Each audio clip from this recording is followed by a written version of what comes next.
और अपने किसानों को, लाहौर के लोगों सुनो,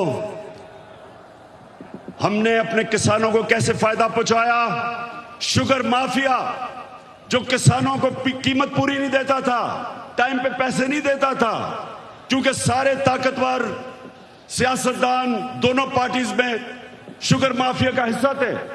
हमने आके शुगर माफिया का मुकाबला किया, किसानों को पैसे दिलवाए ठीक टाइम पे और उनको कीमत सही मिली, उन्होंने अपनी जमीन पे लगाया। और पाकिस्तान की तारीख में 5 फसलों में की तारीख में सबसे ज्यादा पैदावार पाकिस्तान की तारीख में एक पिछले साल हमने किया। गंदम की रिकॉर्ड पैदावार, गन्ने की रिकॉर्ड पैदावार, मकई की रिकॉर्ड पैदावार, आलू की रिकॉर्ड पैदावार, चावल की रिकॉर्ड पैदावार, ये हमारे दौर में हुआ। जब दुनिया कह रही थी कि पाकिस्तान की इकोनॉमी सही रास्ते पे निकल गई है और जिस रास्ते पे जा रही है आईएमएफ की गुलामी से आजाद होने जा रही थी, तब इन्होंने हमारी हुकूमत को साजिश करके गिराया।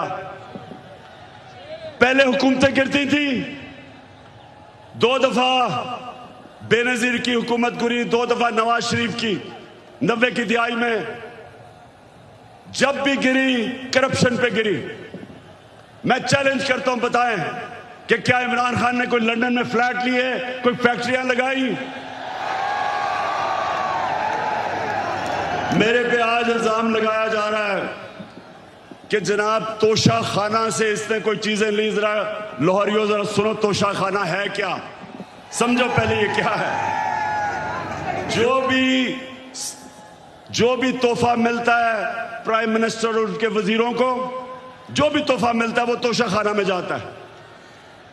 इनके जमाने में जब तोशा खाना में प्रेजेंट जाता था तो ये 15% पैसे दे के जो हुकूमत को जाती थी वो खरीद सकते थे। हम आए, हमने 50% रखा, 50% हुकूमत को जाता था और जो भी हम खरीदना चाहे हम खरीद सकते थे। जो भी मैंने खरीदी सब रिकॉर्ड के ऊपर है, सब कानून के अंदर है। और आज मैं आप सबको यह भी बता दूं कि मैंने उन पैसों से जो मेरे घर के नीचे सड़कें जो आम लोगों को भी फायदा पहुंचाती थी, वो तोशा खाना के पैसे से सड़क ठीक की, हुकूमत का पैसा नहीं लिया।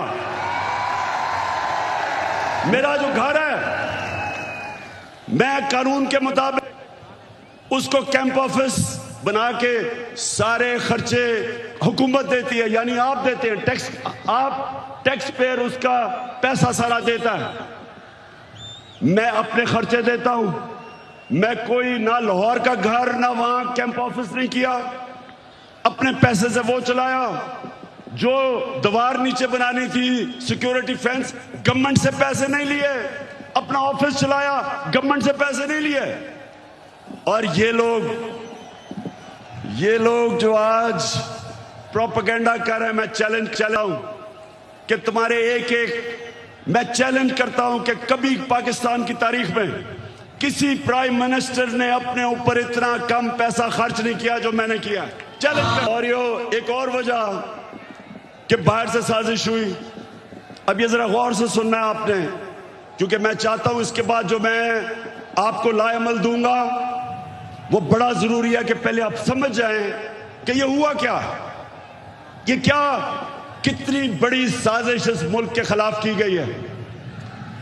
एक और हमारे साम्राज्य जो बाहर बैठे हुए हैं, एक और मसला क्या था कि मैं पहले दिन से, जिस दिन जनरल मुशर्रफ घुटने टेक गया एक टेलीफोन कॉल की अमेरिका से और उनकी जंग में लेके गया, मैं पहले दिन से इसके खिलाफ था। हर फोरम पे मैंने कहा कि ये हमारी जंग नहीं है। हर जगह मैं कहता गया कि पाकिस्तानियों को कुर्बान कर रहे हो किसी और की जंग में। और मैंने ये भी कहा कि अफगानिस्तान में कोई मिलिट्री सॉल्यूशन नहीं है, बातचीत से मसला हल होगा। मुझे बुरा भला कहा गया, तालिबान खान कहा गया, मुझे कहा मैं दहशतगर्दों के साथ हूं, मेरी पूरी कैरेक्टर असैसिनेशन हुई। लेकिन मैं क्यों कह रहा था कि हमारी जंग नहीं है? क्योंकि मेरे पाकिस्तानियों, फॉरेन पॉलिसी बनती है, बार बार अपने ज़हन में डाल लो, अपने लोगों के फायदे के लिए। कौन से मुल्क अपने आप को किसी और मुल्क के लिए कुर्बान करता है? 80,000 हमारे लोग शहीद हुए, 6,500 हमारे फौज के नौजवान शहीद हुए, हमारा कबायली इलाका उजड़ गया, 100 अरब से डॉलर से ज्यादा मुल्क को नुकसान हुआ।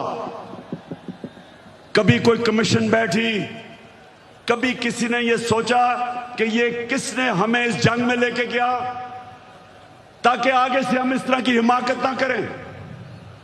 तो जब मेरे से इंटरव्यूअर ने पूछा कि आप अमेरिका को बेस देंगे, क्या कहा मैंने? और क्या आप मेरे से कोई और उम्मीद रखते थे? एब्सोल्युटली नॉट के अलावा कोई उम्मीद रखते थे? क्योंकि मेरा जीना मरना पाकिस्तान में है, ये मेरा मुल्क है, ये मेरे लोग हैं। मैं क्यों अमेरिका के लिए अपने लोगों को कुर्बान करूं? तो ये भी उनको तकलीफ थी, उनको चाहिए थे चेरी ब्लॉसम बूट पॉलिश करने वाले, जो कहता कि बेगर्स आर नॉट चूजर्स, यानी कि क्योंकि हम मकरूज हैं, हम गुलाम हैं, हम आपके जूते पॉलिश करेंगे। पाकिस्तानियों, ये याद रखो, मैं बार बार आपको एक चीज कहता हूं,